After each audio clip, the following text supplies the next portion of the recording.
Welcome to the RBC Spotlight Studio. My name is Anastasia Busis. I am your host. It has been an emotional day. It's the end of day 2 of the Olympics. It is my evening, and for you, Canada, good morning. If you are just waking up, just a quick little update. 2 silver medals for Canada, both coming to Canada in the pool. The first being 4x100 meter freestyle relay anchored by RBC Olympian Penny Alexiak, and the second being the 3-meter synchro diving, RBC Olympian Jenna Bell and Melissa Citrini-Beaulieu coming away again with that silver medal. Huge high for Team Canada, but also there were a few tears along the way. While you were sleeping, again, 13 hours ahead, I'm in the evening, you're in the morning. It's this whole funky thing. We caught up with Mandy Bujold. Canada has fallen in love with her story. The world has fallen in love with her story. Billie Jean King, a bunch of celebrities, everyone just giving her so much love.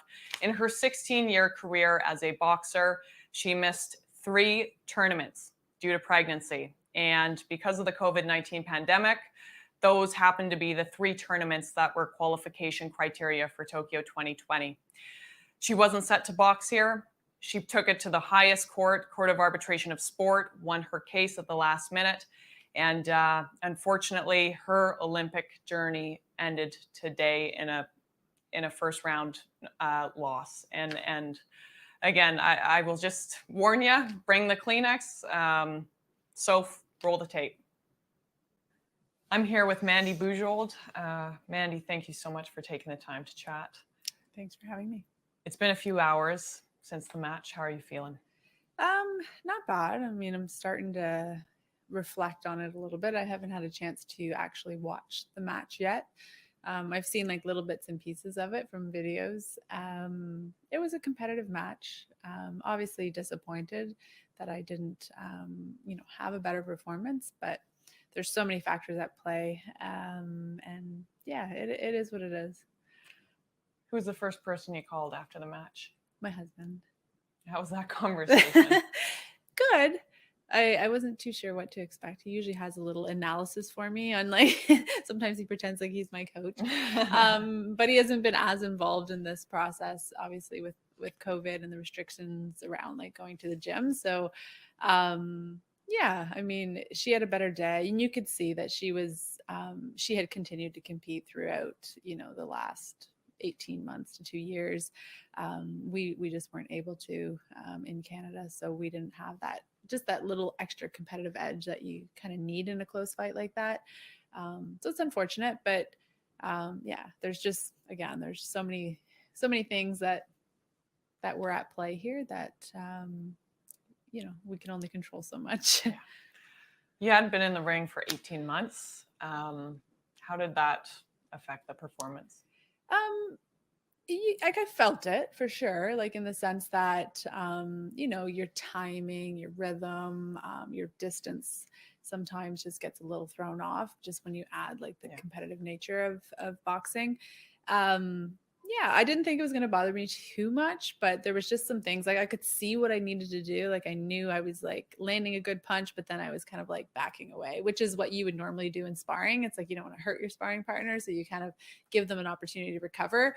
And I was doing that in the fight because that's just what I've been doing, right? So as much as we tried to be creative in the gym and, set up test matches and like just pretend like it was a competition, it's still just not the same as actually being in front of real judges and getting that, like, that's like direct feedback, right, on what you're doing and what's working and what to continue working on. So, yeah, I think that has an impact on performance. I know my teammate Wyatt, he said the same thing. But I mean, hopefully the rest of our team can learn from our mistakes and just kind of just pull it together and just go all out. Yeah. The world fell in love with your story. This wasn't the way you wanted it to end. Of course.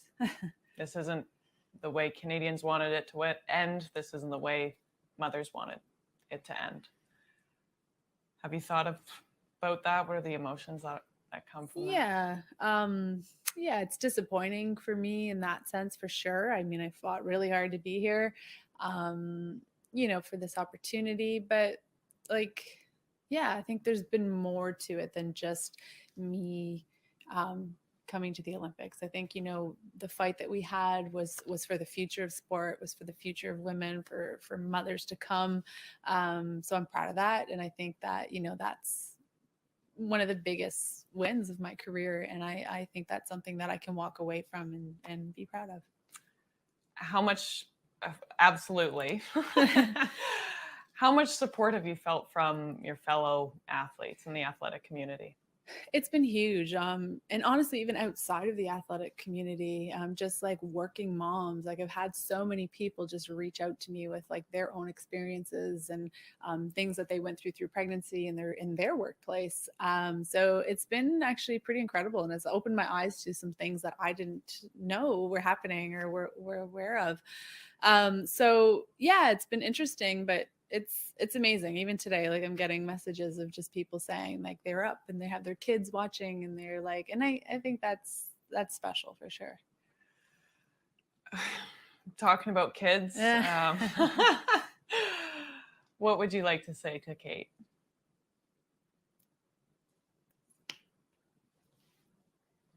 It's always so hard to talk about your kids. um,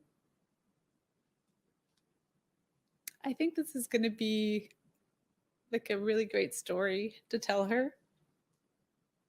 I think, or I hope she's going to, learn from, the strength, the perseverance, the determination that I had to get here.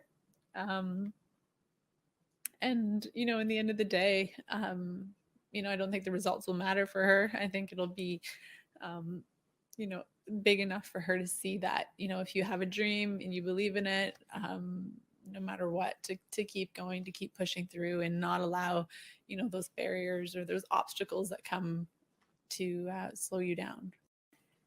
Medals and trophies are lovely, but they collect dust, and you really have the values that you have learned throughout the journey and throughout your sport. Yeah, absolutely.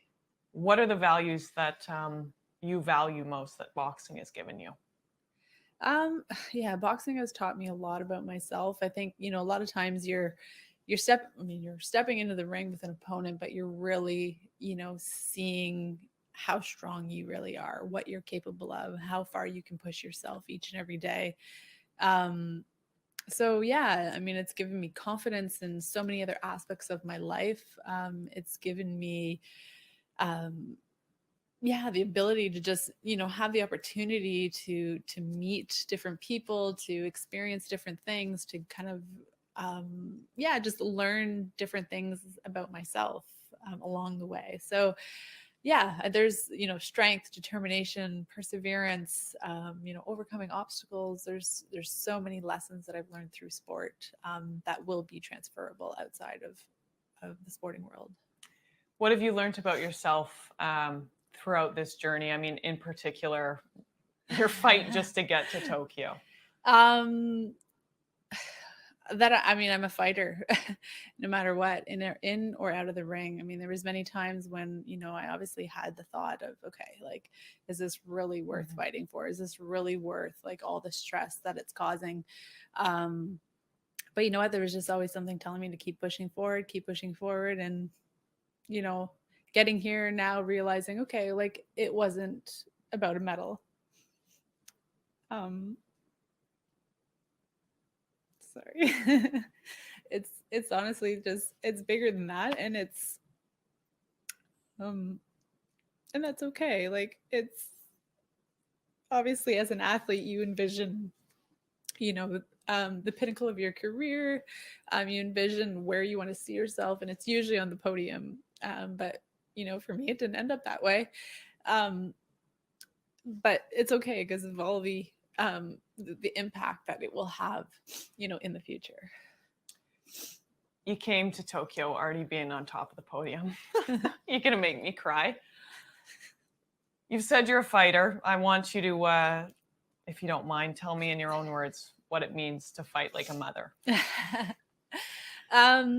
Yeah, I mean, fight like a mother was just, I was actually talking with some friends, and we were kind of coming up with like, how can we kind of like push this fight that we're having, and actually one of them threw out like fight like a mother. And I was like, okay, that's kind of edgy, and I can see it in different ways, but yeah, to me it's just like a mom fighting for their child, right? Like you will just go to all lengths to fight for that child. So to me that's like, you know what, you have to just dig down deep. It's about grit, it's about determination, and yeah, you have to just give it your all. And I mean, that's what I did to get here. And, I did that today in the ring. So, yeah, I think that's something that I can be proud of. What are you most proud of?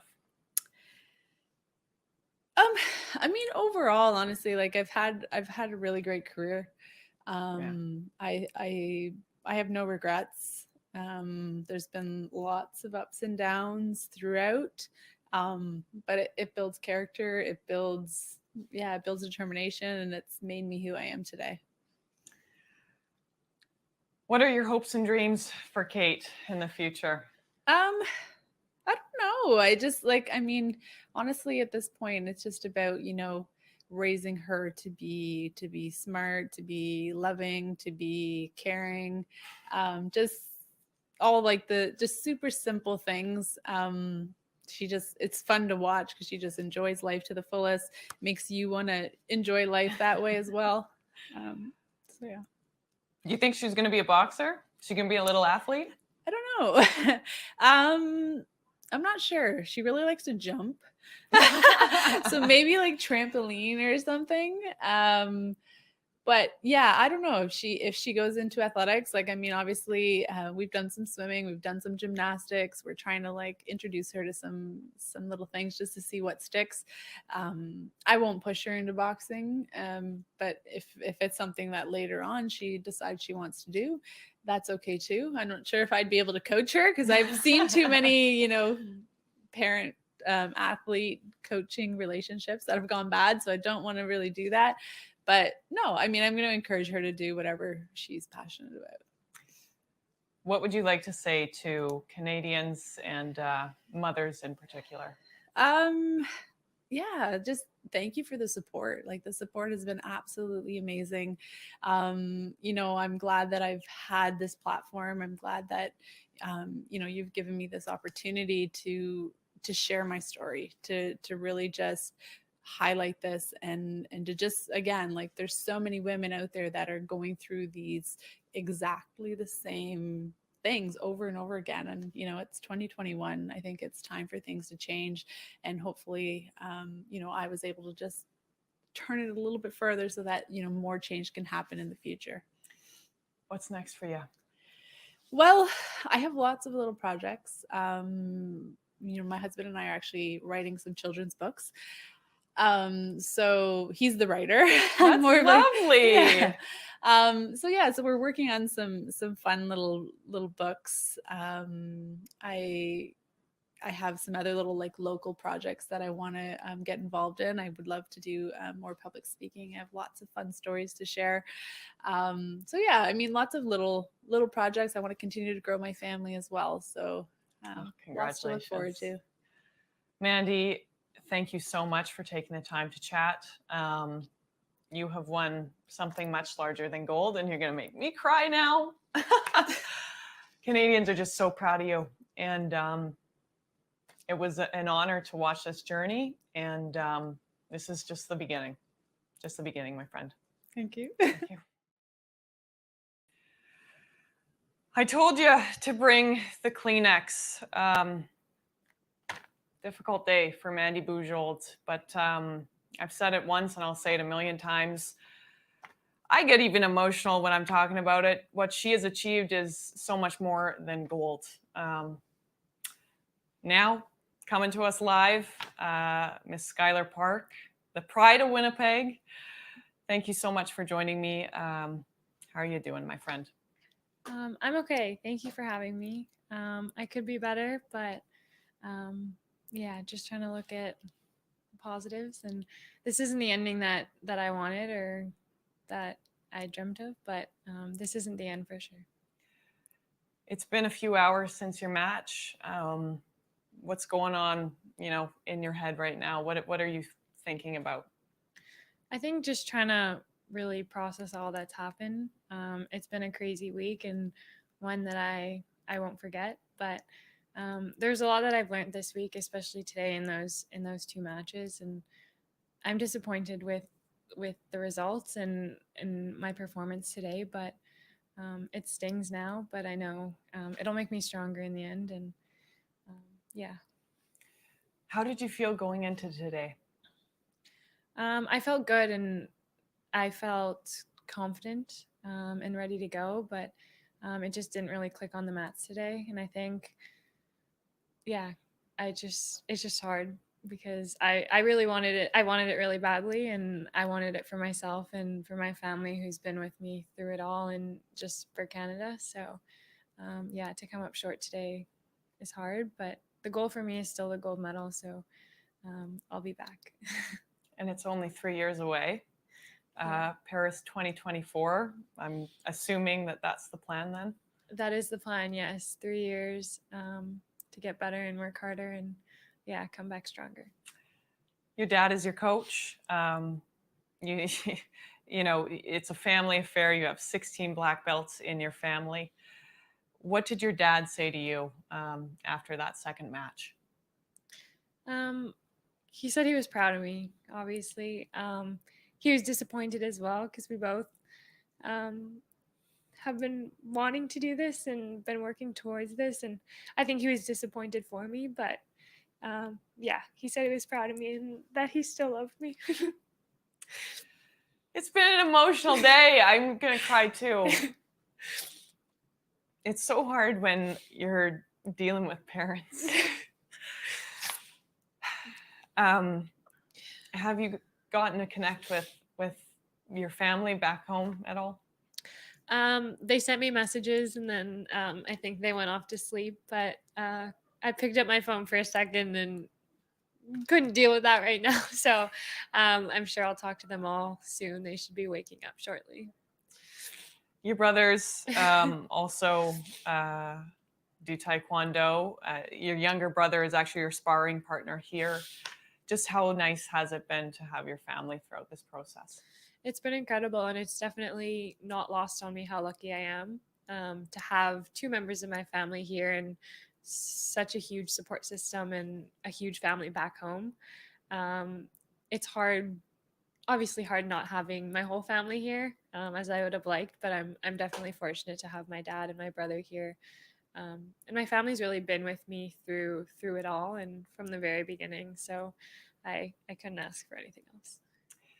You're only one of two taekwondo athletes that competed in Tokyo 2020. That's quite a small team, but it's your first Olympics. I'd love to know, have you made friendships in the village? Have you felt the love with your other fellow Canadian athletes? I definitely had. I think my time in the village and here at the games, it's been short, but it's been incredible. And just meeting all of the other athletes, and I think just the energy that they bring to me and hopefully I've given to them has been incredible. And I actually got to travel here with the swim team, so I got to meet and get to know a lot of the swimmers, which has been awesome.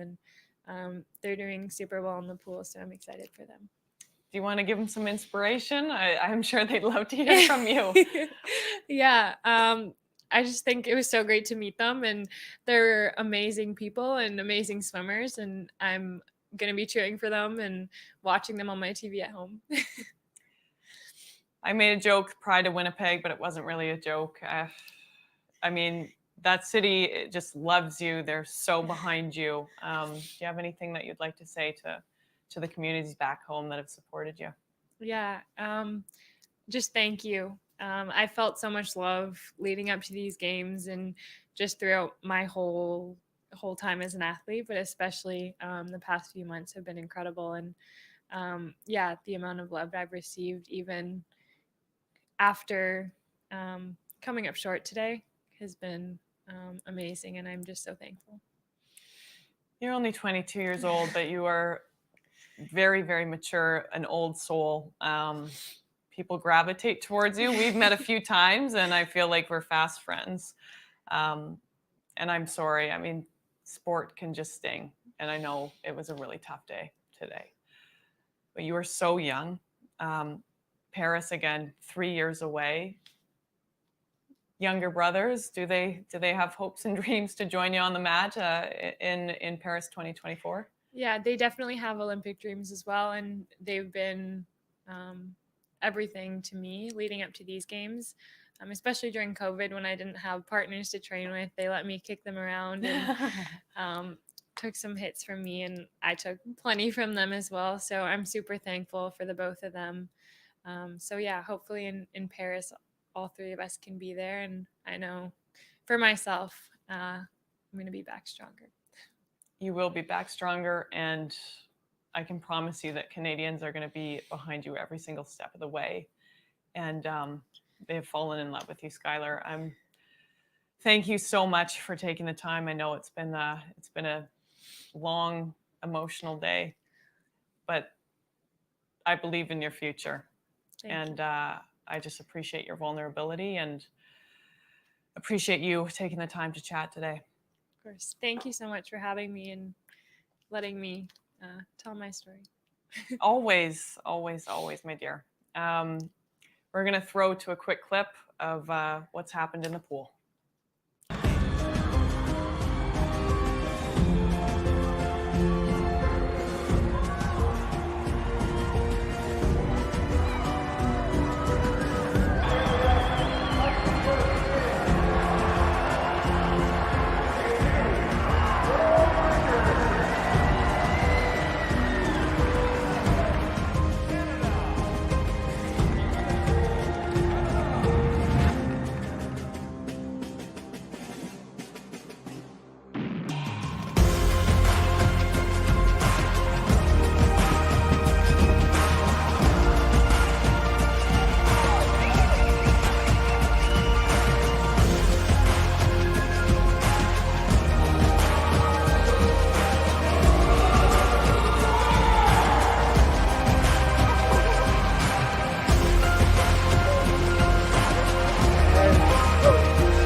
Happy tears and sad tears and everything in between. That is the Olympic Games. That is sport. Sport can be the best thing, and it can be really hard. And we've seen everything in between. Sophie, producer Soph's notes. We have had a long day, and we have celebrated, and we've cried, and everything in between, just as I've said. Producer Sophie, how are you doing, my friend? Oh my goodness, what a sob fest today has been. And I'm here to turn it around. I'm here to turn it around. My beautiful face is going to light up this show. What a day, though. Oh my goodness, we've been through it all, an emotional roller coaster. But let's talk about some highs now. 2 RBC Olympians winning 2 silver medals. What a day. Well, they're lighting it up in the wet stuff, right? Lighten it up in the wet stuff. Yeah, the pool has been very friendly to Team Canada today. Yep, Jenna Bell and Melissa Citrini-Beaulieu, 3-meter synchro diving, and the 4x100 freestyle relay. What a finish by Penny Alexiak, eh? One for the books. And some of those pictures, I mean, the women just celebrating. I'm thinking like those are Olympic lore. Those are going to go down in history. It was just such an amazing day in the pool for Team Canada. And I mean, it was nice. I mean, people were just thrilled. They were phenomenal performances. And just the picture of redemption for Jenna Bell after 2 bronzes in Rio. What a great day. What a great day. Yeah. No, Rio, bronze in London, Rio, fourth. Right. Sorry, fourth Right. in London. Fourth in Rio. God, it's been a long day and this is a live show. Producer Soap's notes. Those are my Gosh, people Soap's aren't notes. going to trust us. I know. I hope I brightened it up a little though for you. You And we'll did. see you again tomorrow. And I'm sure there'll be plenty more emotions because this is the Olympics after all. This is the Olympics, and yeah, if we have a show like this again, we will give people a warning to have more tissues because I saw the comments. Where are the tissues? Thank you so much, Soph. We're gonna quickly just throw up a board just to show you who you should be looking out for. Some RBC Olympians set to compete. Penny Alexiak, of course, you're gonna hear her name about 1,000,001 times. Did big things today with that silver medal again. 200-meter freestyle coming up, and Melissa Humana-Paredes alongside her partner Sarah Pavin. They were absolutely on fire, totally dominant in their first match, won against the Dutch in straight sets. They again are planning on doing big things in this tournament, and they have their eyes on the prize. They're hoping to bring back a gold medal for Canada. That's our show for today. Thanks so much for tuning in to RBC Spotlight and having candid conversations with your favorite Olympians. Sport, there's nothing like it.